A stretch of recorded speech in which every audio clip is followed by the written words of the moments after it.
Praise Lord. എഗസ്കേൽ പ്രവാചകന്റെ പുസ്തകം 18-ാം അധ്യായം 1 മുതൽ 32 വരെയുള്ള തിരുവചനങ്ങൾ.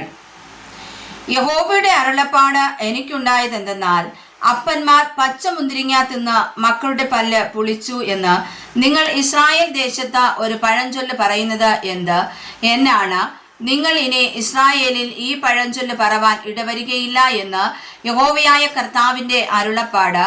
സകല ദേഹികളും എനിക്കുള്ളവർ, അവന്റെ അപ്പന്റെ പ്രാണനും മകന്റെ പ്രാണനും ഒരുപോലെ എനിക്കുള്ളത്.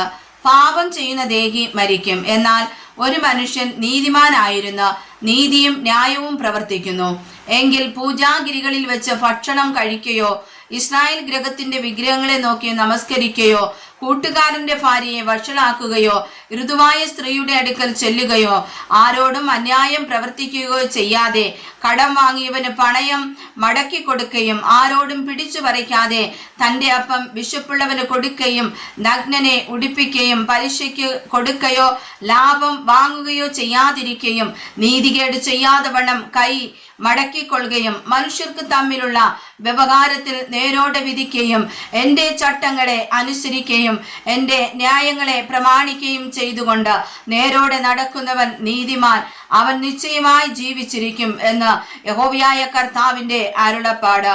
എന്നാൽ അവന് ഒരു മകൻ ജനിച്ചിട്ട് അവൻ നിഷ്കണ്ടകനായിരുന്നു. രക്തം ചൊരിക, അവയിൽ ഏതെങ്കിലും ചെയ്യുക, ചെയ്യേണ്ടതൊന്നും ചെയ്യാതിരിക്ക, പൂജാഗിരികളിൽ വെച്ച് ഭക്ഷണം കഴിക്ക, കൂട്ടുകാരന്റെ ഭാര്യയെ വഷളാക്കുക, എളിയവനോടും ദരിദ്രനോടും അന്യായം ചെയ്യുക, പിടിച്ചു പറിക്ക, പണയം മടക്കി കൊടുക്കാതിരിക്ക, വിഗ്രഹങ്ങളെ നോക്കി നമസ്കരിക്ക, മ്ലേച്ഛത പ്രവർത്തിക്ക, പലിശയ്ക്ക് കൊടുക്ക, ലാഭം വാങ്ങുക എന്നീ വക ചെയ്യുന്നവനാകയാൽ അവൻ ജീവിച്ചിരിക്കുമോ? അവൻ ജീവിച്ചിരിക്കയില്ല. അവൻ ഈ മ്ലേച്ഛതകളൊക്കെയും ചെയ്തുവല്ലോ. അവൻ മരിക്കും, അവന്റെ രക്തം അവന്റെ മേൽ വരും.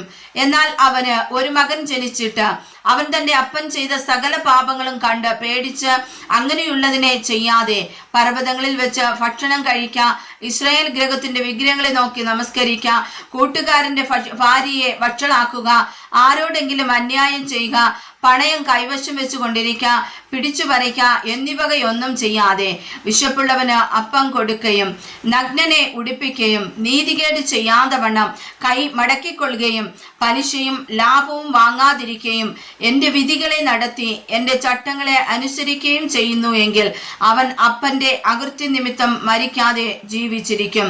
അവന്റെ അപ്പനോ ക്രൂര പീഡനം ചെയ്ത സഹോദരനോട് പിടിച്ചു പറിച്ചു തന്റെ ജനത്തിന്റെ ഇടയിൽ കൊള്ളരുതാത്തത് പ്രവർത്തിച്ചതുകൊണ്ട് തന്റെ അകൃത്യത്താൽ മരിക്കും. എന്നാൽ മകൻ അപ്പന്റെ അകൃത്യം വഹിക്കേണ്ടതല്ലയോ എന്ന് നിങ്ങൾ ചോദിക്കുന്നു.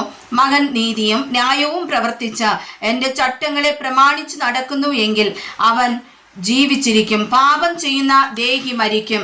മകൻ അപ്പന്റെ അകൃത്യം വഹിക്കേണ്ട, അപ്പൻ മകന്റെ അകൃത്യവും വഹിക്കേണ്ട. നീതിമാന്റെ നീതി അവന്റെ മേലും ദുഷ്ടന്റെ ദുഷ്ടത അവന്റെ മേലും ഇരിക്കും. എന്നാൽ ദുഷ്ടൻ താൻ ചെയ്ത സകല പാപങ്ങളെയും വിട്ടുതിരിഞ്ഞ് എൻ്റെ ചട്ടങ്ങളെ ഒക്കെയും പ്രമാണിച്ച് നീതിയും ന്യായവും പ്രവർത്തിക്കുന്നുവെങ്കിൽ അവൻ മരിക്കാതെ ജീവിച്ചിരിക്കും.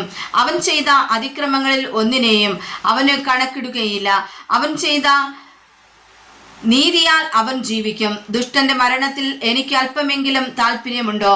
അവൻ തന്റെ വഴികളെ വിട്ടുതിരിഞ്ഞ് ജീവിക്കണമെന്നല്ലയോ എൻ്റെ താല്പര്യമെന്ന് യഹോവയായ കർത്താവിന്റെ അരുളപ്പാട്. എന്നാൽ നീതിമാൻ തന്റെ നീതി വിട്ടുതിരിഞ്ഞ് നീതികേട് പ്രവർത്തിച്ച് ദുഷ്ടൻ ചെയ്യുന്ന സകല മ്ലേച്ഛതകളെയും പോലെ ചെയ്യുന്നുവെങ്കിൽ അവൻ ജീവിച്ചിരിക്കുമോ? അവൻ ചെയ്ത നീതിയൊന്നും കണക്കിടുകയില്ല. അവൻ ചെയ്ത ദ്രോഹത്താലും അവൻ ചെയ്ത പാപത്താലും അവൻ മരിക്കും. എന്നാൽ നിങ്ങൾ കർത്താവിന്റെ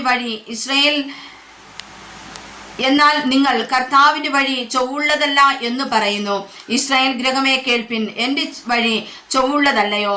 നിങ്ങളുടെ വഴികൾ ചൊവ്വില്ലാത്തവയല്ലയോ?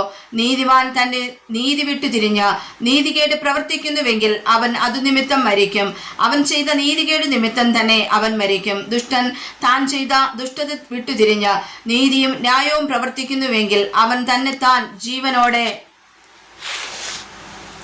രക്ഷിക്കും. അവൻ ഓർത്ത് താൻ ചെയ്ത അതിക്രമങ്ങളെ ഒക്കെയും വിട്ടുതിരിയുന്നത് കൊണ്ട് അവൻ മരിക്കാതെ ജീവിച്ചിരിക്കും. എന്നാൽ ഇസ്രായേൽ ഗൃഹം കർത്താവിന്റെ വഴി ചൊവ്വുള്ളതല്ല എന്ന് പറയുന്നു. ഇസ്രായേൽ ഗൃഹമേ, എൻ്റെ വഴികൾ ചൊവ്വുള്ളവയല്ലയോ? നിങ്ങളുടെ വഴികൾ ചൊവ്വില്ലാത്തവയല്ലയോ? അതുകൊണ്ട് ഇസ്രായേൽ ഗൃഹമേ, ഞാൻ നിങ്ങളിൽ ഓരോരുത്തനും അവനവന്റെ വഴിക്ക് തക്കവണ്ണം ന്യായം വിധിക്കും എന്ന് യഹോവയായ കർത്താവിന്റെ അരുളപ്പാട്. അകൃത്യം നിങ്ങൾക്ക് നാശകരമായി ഭവിക്കാതിരിക്കേണ്ടതിന് നിങ്ങൾ മനം തിരിഞ്ഞ് നിങ്ങളുടെ അതിക്രമങ്ങളൊക്കെയും വിട്ടുതിരിവിൻ. നിങ്ങൾ ചെയ്തിരിക്കുന്ന അതിക്രമങ്ങളൊക്കെയും നിങ്ങളിൽ നിന്ന് എറിഞ്ഞുകളവിൻ. നിങ്ങൾക്ക് പുതിയൊരു ഹൃദയത്തെയും പുതിയൊരു ആത്മാവിനെയും സമ്പാദിച്ചു കൊള്ളുവിൻ. ഇസ്രായേൽ ഗൃഹമേ, നിങ്ങൾ എന്തിനു മരിക്കുന്നു? മരിക്കുന്നവന്റെ മരണത്തിൽ എനിക്കിഷ്ടമില്ല എന്ന് യഹോവയായ കർത്താവിന്റെ അരുളപ്പാട്.